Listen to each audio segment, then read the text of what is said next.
Fear is an unavoidable part of life. No matter who you are or where you come from, fear will find you. It lurks in the uncertainty of the future, in the weight of responsibility, in the thought of failure, rejection, and even success.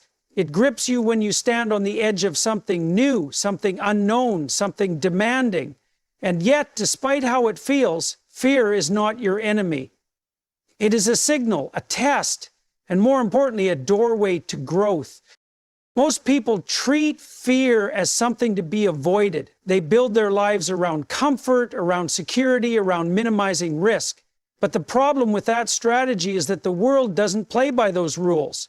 No matter how much you try to insulate yourself, life will throw challenges your way. You will experience loss, disappointment, and failure. You will be forced into situations where you don't know what to do. And if your first instinct is to run from fear, to shrink away from difficulty, you will never build the strength necessary to navigate life properly. Avoidance does not eliminate fear. It only gives it more power. Think about what happens when you ignore fear. It grows, it festers in your mind, weaving itself into the fabric of your thoughts, becoming larger than it really is. The more you avoid it, the more control it has over you. Your world shrinks, your options narrow, and before you know it, you're living a smaller, more confined life, not because life itself is limited, but because you have let fear dictate your choices. But fear is not the problem. The problem is how you respond to it. Fear exists for a reason. It is part of our biological and psychological makeup. It alerts us to danger, to potential threats, to the unknown. That is useful. But in most cases, fear is not warning you of actual destruction. It is warning you of discomfort, of challenge, of something that demands more from you than you are currently giving.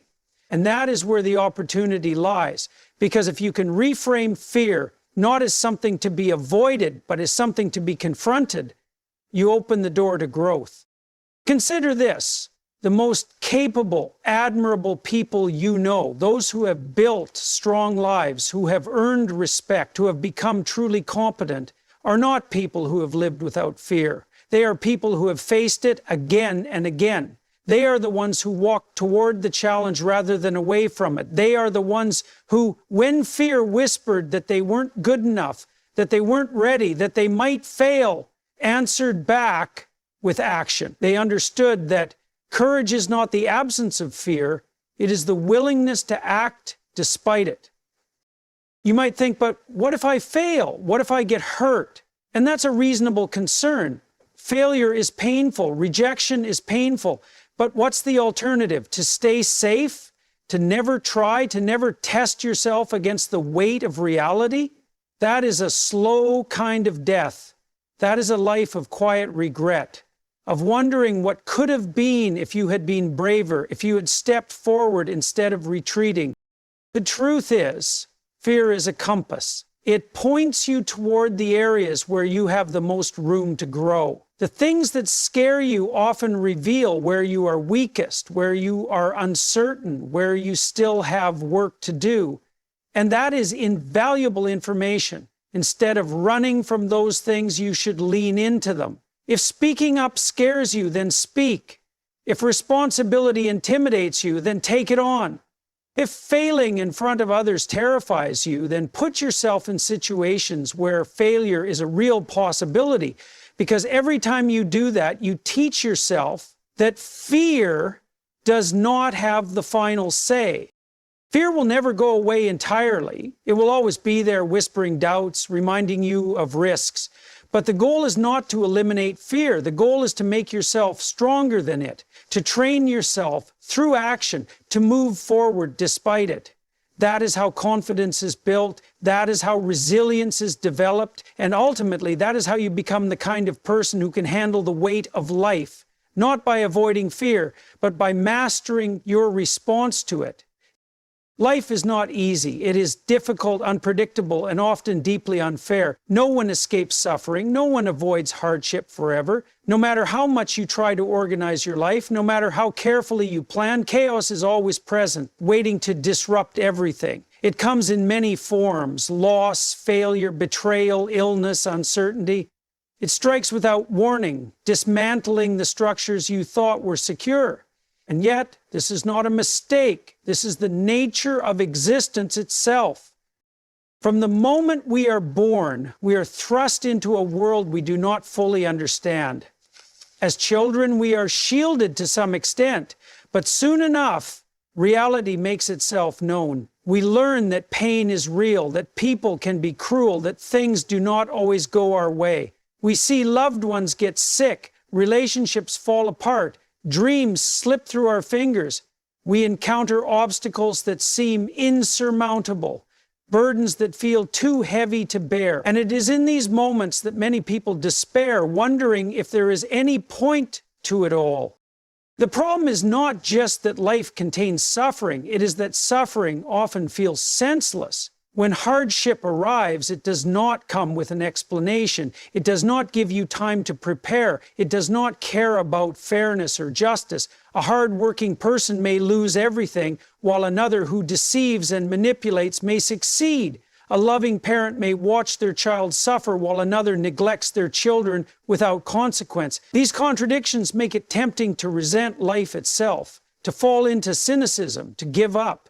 After all, if suffering is inevitable, why fight it? Why strive for anything at all?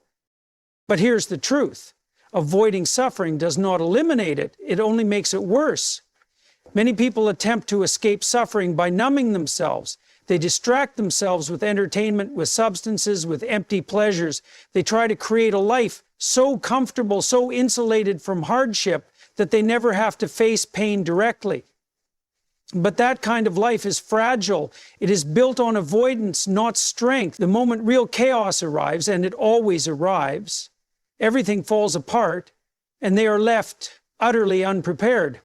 There is no escaping suffering, but there is a way to confront it, to live with it, and even to rise above it. The first step is to stop resenting it, to recognize that suffering is not an anomaly. It is a fundamental part of existence. This is not a reason to despair. It is a reason to develop the kind of strength that allows you to withstand it. The goal is not to live a life without suffering. That is impossible. The goal is to become the kind of person who can endure suffering without being broken by it. Chaos is not only something that happens to you, it is also something that exists within you. You are not as stable as you think. You have impulses that, if left unchecked, can destroy you. You have the capacity for anger, for envy, for resentment. If you do not take responsibility for these forces, they will take responsibility for you. This is why discipline matters. This is why order matters. If you do not impose structure on yourself, then the chaos of the world and the chaos within you will take over. And when that happens, suffering becomes unbearable. You cannot control everything that happens to you, but you can control how you respond. You can choose to face suffering head on, to carry your burden with dignity, to build yourself into someone who can withstand hardship. This does not mean pretending pain does not exist. It does not mean suppressing emotion or acting as if suffering does not hurt. It means acknowledging it fully and deciding to move forward anyway. It means refusing to let pain turn you into something weak, something bitter. And strangely enough, this is where meaning is found. Meaning is not in comfort, in ease, in a life free from difficulty. Meaning emerges when you confront suffering directly, when you take on responsibility despite the hardship, when you find the strength to keep going even when everything around you is uncertain. A life without suffering would be a life without depth, without growth, without anything to push you to become more than you are. It is through struggle that character is forged. It is through chaos that order becomes meaningful. Life will always be full of suffering and chaos. That is not something to fear. That is something to face, to confront, to overcome. And when you do, you will realize that the person you become in that process is far stronger, far wiser and far more capable than the person who tried to avoid suffering altogether. Fear is an unavoidable part of life. It emerges in countless forms. Fear of failure, fear of rejection, fear of the unknown, fear of pain. It whispers doubts into your mind, urging you to hesitate, to turn back, to stay where it is safe. And that is precisely the problem. Fear does not just warn you of danger, it limits you. It keeps you small. It convinces you that avoidance is the best strategy, that staying comfortable is preferable to taking risks. But the truth is, if you let fear dictate your choices, it will control your life. Avoidance seems like an easy solution. If something makes you anxious, you can ignore it. If a challenge feels overwhelming, you can walk away. If a difficult conversation feels too uncomfortable, you can stay silent. But what happens when you make these choices over and over again? Your world shrinks. Your confidence weakens. Your ability to handle life diminishes. The things you avoid do not disappear. They grow stronger in your mind, more intimidating, more impossible to face. And over time, you become someone who is ruled by fear instead of someone who confronts it. There is only one way to break this cycle. You must voluntarily confront fear. You must look at the things that intimidate you and choose to engage with them, not because you feel ready, not because you are fearless, but because doing so is the only way to grow. Every time you run from fear, you reinforce the belief that you are incapable. But every time you face it, you prove to yourself that you are stronger than you thought. Consider what happens when you willingly step into a fearful situation. Your heart races, your hands shake, your mind tells you to retreat. But if you stay with that feeling, if you endure it rather than escape it, you realize something crucial. Fear does not last forever. It rises, it peaks, and then it falls. If you confront it long enough, it loses its grip on you. And when that happens, you change. You become someone who is not controlled by fear, but someone who has authority over it. The process of confronting fear voluntarily is not just about bravery, it is about transformation. Fear marks the boundaries of your current abilities. It shows you where you are weak, where you lack experience, where you need to grow. If public speaking terrifies you, it is because you have not yet developed confidence in expressing yourself. If taking on responsibility makes you anxious, it is because you have not yet proven to yourself that you can handle it. Fear is not just an obstacle, it is a map pointing directly at the areas where you must improve. The key is to start small. You do not need to dive into the deepest end immediately. If speaking to a crowd terrifies you, start by speaking to one person with confidence. If a big project overwhelms you, start with one small action. By confronting fear in manageable steps, you build competence. And competence leads to confidence. Over time, what once seemed impossible becomes second nature. The more you willingly engage with fear, the more resilient you become, not just in one area, but in life as a whole. This is not easy. It requires effort, discomfort, and persistence, but the alternative, living a life dictated by fear, is far worse. A person who never confronts fear remains fragile. They become dependent on circumstances being perfect, on avoiding anything that challenges them. And since life is unpredictable, since hardship is inevitable, this approach guarantees suffering. The world will demand that you face difficulty, whether you choose to or not. The difference is, if you confront fear voluntarily, you meet it on your terms. You build strength before you need it. You prepare yourself for the chaos of life rather than being blindsided by it. There is something deeply meaningful in this process. Facing fear is not just about personal growth. It is about becoming someone who can bear the responsibility of life. When you are no longer controlled by fear, you can help others who are. You can be the person who remains calm in a crisis, who takes action when it is needed, who provides guidance and stability to those who are struggling. Strength is not just for you, it is for the people who depend on you.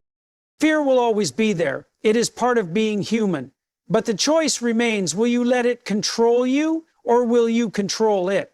If you choose the latter, if you make it a habit to confront fear rather than avoid it, you will develop something far more valuable than mere comfort. You will develop courage. And with courage, there is no limit to what you can achieve.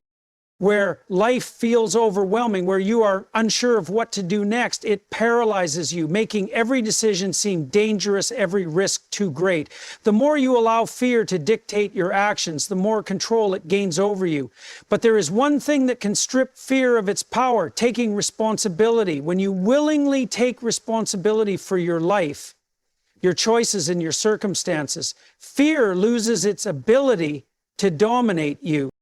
Many people spend their lives avoiding responsibility. They blame their problems on external factors, on society, on their upbringing, on bad luck, on other people. And while it is true that life is often unfair, that circumstances can be cruel and unpredictable, refusing to take responsibility does not change reality. In fact, it makes everything worse. When you refuse to take responsibility, you are essentially telling yourself that you have no control, that your life is at the mercy of forces beyond you. And what could be more terrifying than that? Fear feeds on helplessness. The more you believe that you are a victim of your circumstances, the more powerless you feel. And the more powerless you feel, the more afraid you become. It is a vicious cycle. You hesitate to act because you are afraid. And because you hesitate, your problems grow larger, reinforcing the fear that you are incapable of handling them. Over time, this leads to a life of avoidance, where fear dictates every decision, where challenges are seen as threats rather than opportunities, and where suffering becomes something to endure rather than something to overcome. But when you take responsibility, everything changes. Responsibility is not just a burden, it is a source of strength. When you decide that you are responsible for your own life, your own actions, your own future, fear begins to lose its grip. Instead of seeing yourself as a passive participant in life, you become an active force. You realize that while you may not be able to control everything that happens to you, you can control how you respond. And that realization is incredibly powerful. Taking responsibility does not mean ignoring the difficulties of life. It does not mean pretending that suffering does not exist or that challenges are easy. What it means is that you refuse to let those difficulties define you. You acknowledge that life is hard, that fear is real, but you choose to face it anyway. You choose to act in spite of fear rather than being controlled by it. One of the most significant effects of taking responsibility is that it clarifies your path forward. Fear often feels overwhelming because it makes everything seem chaotic, uncertain, and out of your hands. But responsibility cuts through that confusion. When you take responsibility, you no longer waste time blaming others or dwelling on things outside your control. Instead, you focus on what you can do, what actions you can take, what improvements you can make, what steps you can move forward with. And the moment you start taking action, fear begins to fade. This is because fear is largely a product of inaction.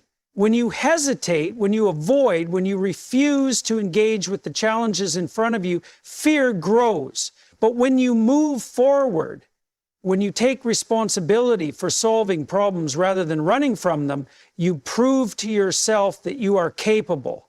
Each time you take responsibility and act, you weaken fear's hold on you. You develop confidence not because fear disappears, but because you become someone who knows they can handle it. Taking responsibility also provides meaning. Life is inherently difficult and suffering is unavoidable. But when you take responsibility, you turn suffering into something meaningful. Instead of being a victim of your circumstances, you become someone who carries their burden with purpose. You recognize that while life is hard, you have the ability to face it head on, to make something of yourself, to contribute something valuable to the world. And that realization is far more powerful than fear. Ultimately, fear does not disappear on its own. It does not go away simply because you wish it would. The only way to remove fear's power is to confront it directly. And the best way to do that is through responsibility. When you take responsibility for your actions, your choices, and your life, fear loses its ability to control you. You become someone who does not run from difficulty, who does not crumble in the face of fear, but who stands firm, knowing that they are capable of handling whatever comes their way. That is what it means to be truly strong. And that is how you strip fear of its power. Life is difficult. It is unpredictable, filled with suffering, and often brutally unfair. At some point, every person faces pain, loss, failure, and uncertainty. These are not exceptions to life. They are the rule. And when faced with hardship, it is easy to fall into despair, to question whether anything truly matters. This is where courage becomes essential, not just as a tool for survival, but as the key to creating meaning in life. Courage is not the absence of fear. It is the decision to act despite fear. It is the refusal to let suffering reduce you to helplessness. Fear will always be present because life is filled with unknowns. You do not know what tomorrow will bring. You do not know if your efforts will pay off. You do not know if you will succeed or fail, if you will be rewarded or punished, if you will be loved or abandoned.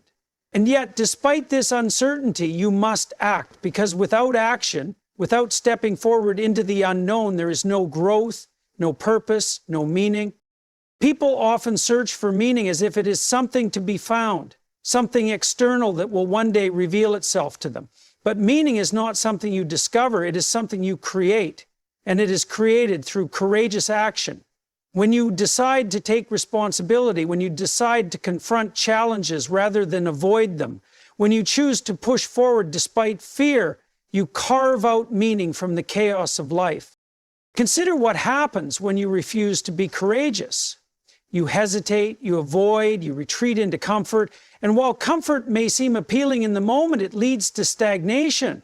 A life built around avoiding fear is a life without depth. It is a life where nothing meaningful is accomplished, because meaning requires struggle. It requires stepping into the unknown, taking risks, and enduring discomfort. Without courage, nothing significant is ever achieved. Think about the most meaningful moments in life. They are rarely the easy ones. They are the moments where you faced something difficult and overcame it. They are the moments where you acted with integrity despite pressure to do otherwise. They are the moments where you pushed beyond your limitations, where you stood up for what mattered, where you persevered when giving up would have been easier. These moments are meaningful precisely because they required courage. Even in suffering, courage creates meaning. Pain is inevitable, but how you respond to it determines whether it breaks you or strengthens you. There are people who experience immense hardship, illness, loss, betrayal, but instead of allowing it to destroy them, they turn their suffering into something valuable. They help others, they grow wiser, they become sources of strength. This does not happen by accident. It happens because they choose to face suffering with courage, to carry their burden rather than collapse under it. Courage is also what allows people to connect with each other in meaningful ways. Relationships, whether friendships, family bonds, or romantic connections, all require courage. They require the willingness to be vulnerable, to open yourself up to the possibility of rejection, to invest in something that is not guaranteed to last. Without courage, people keep their distance, avoid conflict, and never fully engage. But deep, meaningful relationships are built on honesty, trust, and the willingness to take emotional risks. Even in the pursuit of dreams, courage is the defining factor. Anyone who has ever accomplished something great has done so by confronting fear head-on. The artist who shares their work despite self-doubt, the entrepreneur who risks failure to build something new, the leader who stands firm in their convictions despite opposition. These are all acts of courage, and they are the acts that give life purpose. Without courage, dreams remain unfulfilled, potential remains untapped, and life remains small. The world is chaotic, uncertain, and often overwhelming. But courage is what allows you to engage with it fully. It is what enables you to find purpose in struggle, to build strength from hardship, to pursue what matters even when it is difficult. Courage is not just about bravery in the face of danger. It is about living in a way that refuses to be dominated by fear. It is about stepping forward into the unknown, not because you are certain of success, but because the act of moving forward itself is what creates meaning. At its core, courage is the willingness to live fully, to take risks, to face hardship, to endure suffering without allowing it to crush you, to create rather than retreat, to act rather than hesitate. And when you do this, when you choose to be courageous, even when fear is present, you shape a life that is not just about survival, but about significance. Because in the end, meaning is not something you wait for, it is something you build with every act of courage. Fear is the barrier between who you are and who you could be. It stands like a wall, separating you from your potential, from the life you are capable of living, from the person you are meant to become. Every time you let fear stop you, you reinforce that barrier. Every time you avoid a challenge, you remain exactly where you are, stagnant, unchanged, unfulfilled. But on the other side of fear lies something greater. It is where growth happens, where strength is built, where confidence is earned. Your best self is not found in comfort. It is discovered in the moments when you choose to face fear rather than retreat from it. Fear is a natural response to the unknown. It is hardwired into us for survival, warning us of potential danger, telling us to stay where it is safe.